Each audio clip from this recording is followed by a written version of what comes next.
Барлықтарыңызға сәлем. Біз бүгін булочка дайындаймыз. Ол үшін бірінші сүтімізді құямыз. Оның үстіне уксусымызды, қантымызды салып аламыз. Одан кейін үстінен дрожжымызды салып, белогымызды саламыз. Және де сұйық майымызды құйып, жақсылап тұрып араластырып аламыз.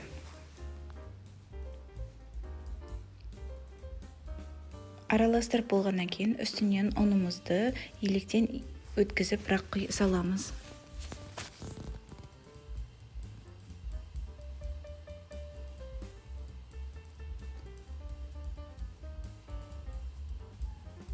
Салып болғаннан кейін үстінен тұзымызды саламыз. Содан кейін жақсылап тұрып, жұмсақ қылдырып қамыр илейтін боламыз.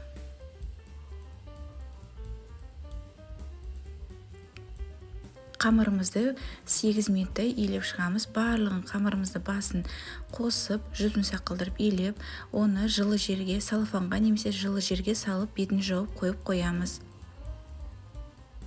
Қамырымызды көтерілгенше 40 минуттай уақыт болады.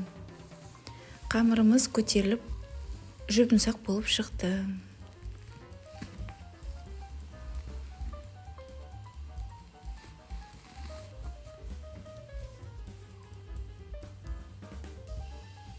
Енді осы қамырымызды 35-36 бөлікке бөліп шығамыз.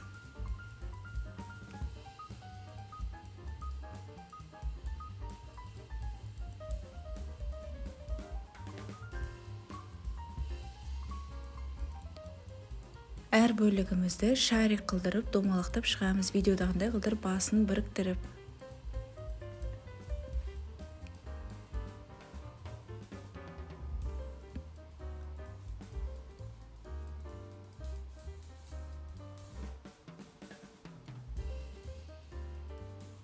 Барлық шариктарыңыз бірдей размерде болып шығады. Ортасына, начинкасына сыр саламыз. Сыр өз қалағандарыңыз бойынша. Мен твердый сыр салдым. Енді формамызды маймен жағып шығамыз. Менде осындай форма. Өздеріңіз қалаған форма алсаңыздар болады.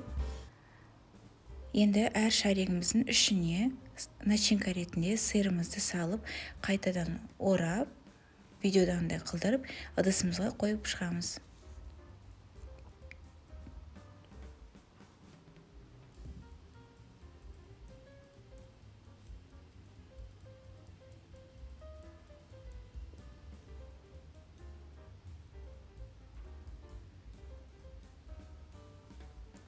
Осылай барлығына ішіне сырларын салып болғаннан кейін формамызға салып қоямыз.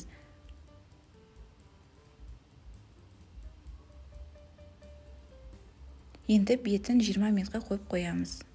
Тестамыз көтерілгеннен кейін жұмыртқаның сарысын осы булочкаларымыз үстіне жағып шығамыз. Осындай әп-әдемі сочный болып тұрады. Пешімізді ертерек қыздырып қоямыз. Пешіміз барлығы қызып дайын болғаннан кейін булочкамызды пешімізге саламыз. 40 минуттай пісіріп аламыз. Булочкамыз пісті. Видеодан көріп тұрғанда жұмсақ болып шығады. Енді бетіне крем дайындаймыз. Ол үшін сгущенкамызды аламыз. Оның үстіне қойытылған, яғни вареный сгущенка саламыз.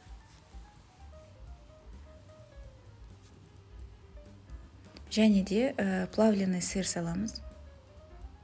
Барлығын блендермен басын қосып, езіп шығамыз. Бізде дайын крем шықты.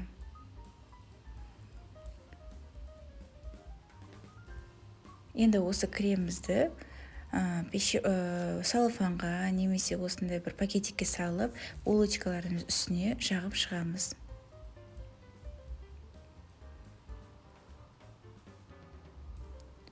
Көріп тұрғандарыңыздай булочканың ішінде начинкасы бар, және де сырт осында креммен жасалғандықтан өте ерекше әрі дәмді болып шығады. Міндетті түрде дайындап көріңіздер. Менің каналыма жазылып, лайк, комментарий қалдыруға ұмытпаңыздар. Үлкен рахмет.